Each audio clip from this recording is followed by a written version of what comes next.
Everyone. तो आज से हम एक बिल्कुल ही न्यू टॉपिक स्टार्ट कर रहे हैं जो कि है ट्रस्ट। ठीक। तो ये है चैप्टर 5 आपका। आप यहाँ लिख सकते हो। ये आपका चैप्टर 5 हम स्टार्ट कर रहे हैं। अभी तक हमने 4 चैप्टर खत्म कर लिए हैं और ये 5th चैप्टर है। अभी ट्रस्ट में मैं क्या क्या बताने वाली हूँ, हम लोग क्या क्या पढ़ने वाले हैं वो देखते हैं। ठीक है। तो इस टोटल ओवरऑल ट्रस्ट में जितना भी कुछ आता है मैंने इस चैप्टर में इंक्लूड कर लिया है। ठीक है। तो हम क्या करेंगे, सबसे पहले हम लोग देखेंगे कि डिटर्मिनेट ट्रस्टेस की एनालिसिस कैसे होती है। ठीक है। तो आपका हो गया एनालिसिस ऑफ डिटर्मिनेट ट्रस्ट।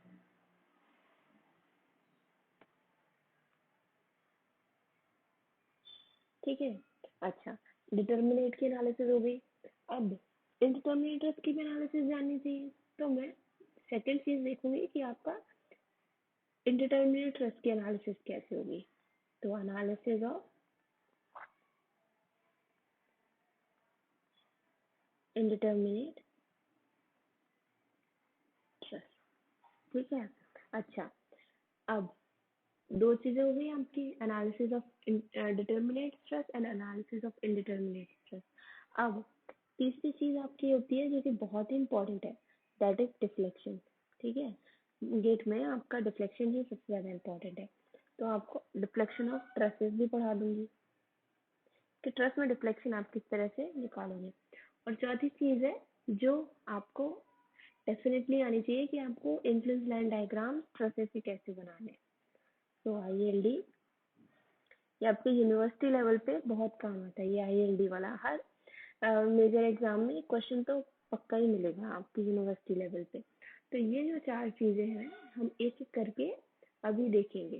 ठीक है। तो अभी इस क्लास में मैं आज की लेक्चर में सिर्फ बेसिक्स जो है, इम्पोर्टेंट जो आपके कॉन्सेप्ट है ट्रस्ट से रिलेटेड वो डिस्कस करूंगी। ठीक है। तो ये 4 चीजें हम एक एक करके आगे आने वाले लेक्चर्स में देख लेंगे। तो सबसे पहला जो इम्पोर्टेंट कॉन्सेप्ट है वो क्या बोलता है, वो बोलता है कि trust is a pin jointed structure and the bending moment at any point. Point का मतलब यहाँ पे क्या होता है, ट्रस्ट में जो जॉइंट्स होते हैं ना, तो जॉइंट्स पे तो bending moment at any point और joint in the truss is zero. ये आपका हर जॉइंट पे आपका ट्रस्ट जो है, मतलब अगर ये इस तरह से है ना, ये आपका इस तरह से ट्रस्ट है, तो ये हर जो जॉइंट है ये एक पिन जॉइंट होगा। ठीक है। पिन जॉइंट है इसका मतलब यहाँ पे किसी भी तरह का, मतलब आपके पास दो रिएक्शन आ सकती है इस तरह से, but there is no bending moment at the joint. ठीक। चलो, ये हो गया आपका पहला पॉइंट। सेकंड पॉइंट आपका बोलता है कि loads are always applied at this joint, the loads are not applied on the members otherwise it will become free। क्या बोल रहा है कि अगर ये आपका ट्रस्ट है ना, ये आपका ट्रस्ट है, इन्होंने बोला कि आपके जो लोड्स हैं, अब ये इस तरह से यहाँ फिफ्टी सपोर्टेड हो गया है ना, ये आपके ये जॉइंट्स है। ठीक है ना, ये जॉइंट्स है। अब ये बोल रहे हैं कि आपको अगर कोई भी लोड अप्लाई करना है एक्सटर्नली, तो वो लोड आपका कहाँ अप्लाई होगा, जॉइंट्स पे। ठीक है। P1 हो गया, P2 हो गया, तो इस तरह से आप जितने भी लोड्स अप्लाई करोगे वो जॉइंट्स पे कर सकते हो। बट इन केस अगर आपने जॉइंट को ना लेके, ठीक है ना, आपने मेंबर पे बना दिया, आपने क्या किया, लोड लगा दिया मेंबर के ऊपर, है ना, P1 मान लो, लोड लगा दिया मेंबर के ऊपर, तो वो आपका ट्रस ना कहला के फ्रेम कहलाता है। ठीक है। ट्रसेस में आपकी ये स्पेशल इसकी कंडीशन है कि आपको जॉइंट्स हमेशा लोड हमेशा जॉइंट्स पे लगाने हैं। तो ये आपका कहलाएगा ट्रस, और इसको आप बोल दोगे फ्रेम। जैसे ही मेंबर पे लगा बस उसको ट्रस की कैटेगरी से हटा दो। ठीक। तो ये तो हुआ आपका सेकंड कॉन्सेप्ट। अब हम देखें थर्ड कॉन्सेप्ट क्या बोलता है कि the trust member should be straight, they should not be curved, otherwise bending movement will occur and it will become frame। अच्छा देखो, ट्रस्ट की बेसिक सबसे पहली कंडीशन ये है कि बेंडिंग मूवमेंट तो होना ही नहीं चाहिए।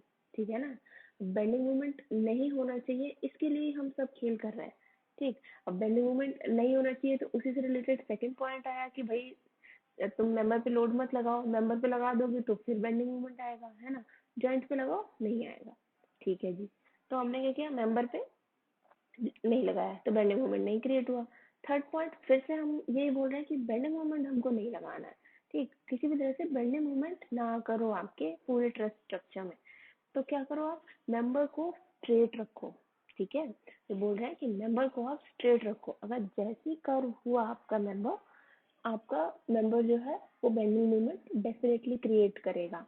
तो फॉर एग्जांपल फिर से वैसी ट्रस्ट ले लेते हैं ना हम लोग। ये देखो सारे मेंबर्स, अब भले ही मैं जो है अगर टेढ़े मेढ़े बना रही हूँ, आप ये एकदम स्ट्रेट है। ठीक, ये आपका हो गया ट्रस्ट। ठीक है जी, ये हो गया आपका ट्रस्ट। अच्छा, अब ये सारे मेंबर्स स्ट्रेट है ना, तो ट्रस्ट हुआ। अब इसी के मतलब बदले में मैं एक और बना दूं कुछ इस तरह से, है ना।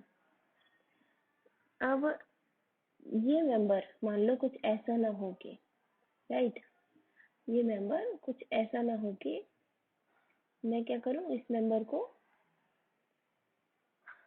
इस तरह से बना दूं। तो देखो ये कर्व हो गया, ये आपका हुआ कर्व्ड मेंबर। अब जैसे ही कर्व्ड मेंबर हुआ, ये डेफिनेटली अब आपको क्या देगा, मूवमेंट देगा। मूवमेंट दिया तो ये क्या हो गया, आपका फ्रेम हो गया। आप इसको ट्रस्ट के कैटेगरी में नहीं रख सकते। ठीक है, ओके। ये हमने 3 पॉइंट डिस्कस कर लिए, तीनों बेंडिंग मूवमेंट से ही रिलेटेड है। ठीक, अब फोर्थ पॉइंट आपको बोलता है कि अगर आपका जो ट्रस्ट है एक्सटर्नली डिटर्मिनेट है। एक्सटर्नली डिटर्मिनेट का मतलब हो गया ये रोलर हो गया, राइट। ये मैं अगर इस तरह से बना रही हूँ, आप समझ जाना डिटर्मिनेट है। आप एक रोलर और एक हिंज कंसिडर कर लो, तो 2 और 1 3 तो डिटर्मिनेट है। तो आपका ठीक है अगर आपका ट्रस्ट एक्सटर्नली डिटर्मिनेट है, आप क्या बोलोगे, किस तरह से आप वैल्यूज दोगे वो देखो। तो आप दोगे m is equal to 2j, ये कंडीशन है आपकी, 2j-3, m is equal to 2j-3। ये किस केस में, अब देखो m क्या है आपका, मेंबर्स, नंबर ऑफ मेंबर्स। ठीक, तो ये सब काउंट कर लेना, जितने भी होंगे ना टोटल, तो ये हो गए आपके number of member should be equal to 2j-3। J आपका क्या है यहाँ पे, जॉइंट, तो ये जॉइंट काउंट कर लेना। ठीक, ये आपका कंडीशन होती है कि m should be equal to 2j-3।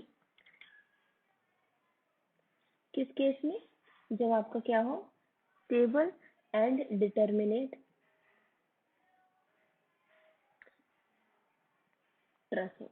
मतलब कि अगर आपकी ये कंडीशन फॉलो हुई, ठीक है, m is equal to 2j-3 के बराबर आया, तो ये आपका स्टेबल एंड डिटर्मिनेट ट्रस्ट होता है। ठीक है, डिटर्मिनेट भी होगा, आप इजीली कैलकुलेट कर पाओगे हर नंबर में कितना लोड जा रहा है। ठीक, और आप क्या कर पाओगे, वो स्टेबल भी होगा, मूव नहीं होगा उसका मतलब इतनी इजीली मूव नहीं होगा, और स्टेबिलिटी बनी रहेगी।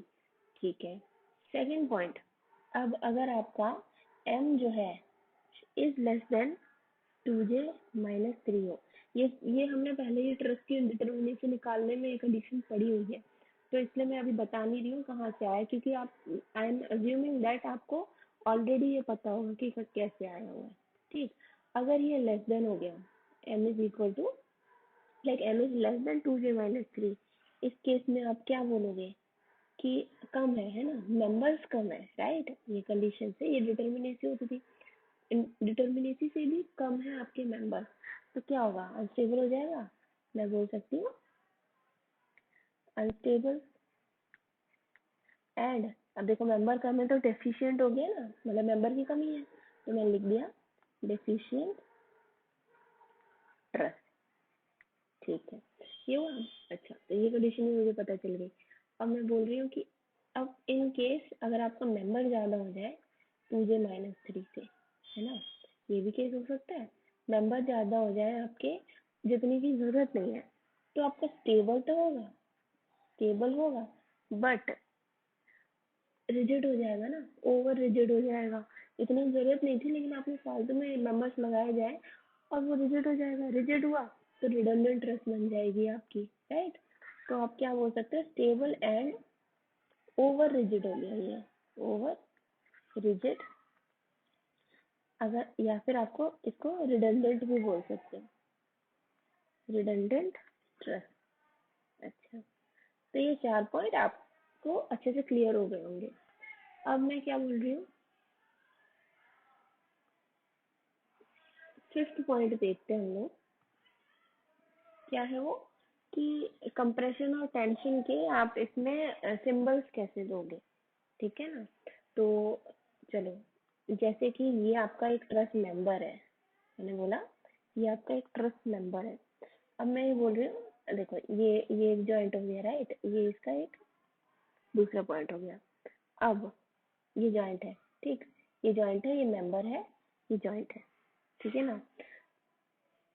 इस तरह से लोड लग रहा है, मान लो, मैंने बोला इस तरह से लोड लग रहा है, ठीक।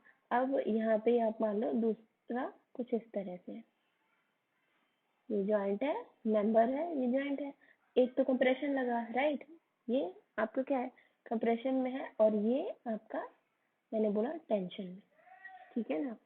अब देखो यहाँ पे अगर मैं इसको एलेबोरेट करूँ तो मैं क्या बोलूँगी, ये जॉइंट है आपका, है ना, ये मेंबर है आपका,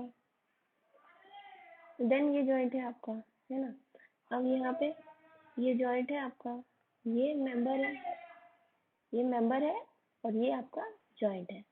अच्छा, तो अब इस केस में मैं क्या बोल सकती हूँ, देखो लोड आपका क्या लग रहा है, लोड आपका इस तरह से लग रहा है ना, और यहाँ पे भी इस तरह से लग रहा है। अच्छा, अब इसके ऑपोजिट इस तरह से लगेगा, तो मेंबर में क्या बोल रहा है, मेंबर आपका इस तरह से कंप्रेस हो रहा है, फिर ये इधर से आया, अब देखो स्टेबल हो गया, जॉइंट कंप्रेशन में है, ठीक, मेंबर भी कंप्रेशन में है, जॉइंट भी कंप्रेशन में है। मैंने बोला कि ये क्या है आपकी कंडीशन, कंप्रेशन की, ठीक है। अच्छा, अब यहाँ देखो टेंशन में, ये इस तरह से गया, राइट। अच्छा, ये जॉइंट को इस तरह से खींच रहा होगा, सिमिलरली मेंबर भी खींच रहा होगा, है ना, इधर से, और इसके ऑपोजिट यहाँ लगाना पड़ेगा, अब देखो जॉइंट भी खींच रहा है, तो ये हो गया आपका टेंशन, ठीक, ये हो गया कंप्रेशन, ये हो गया कंप्रेशन, ये हो गया आपका टेंशन।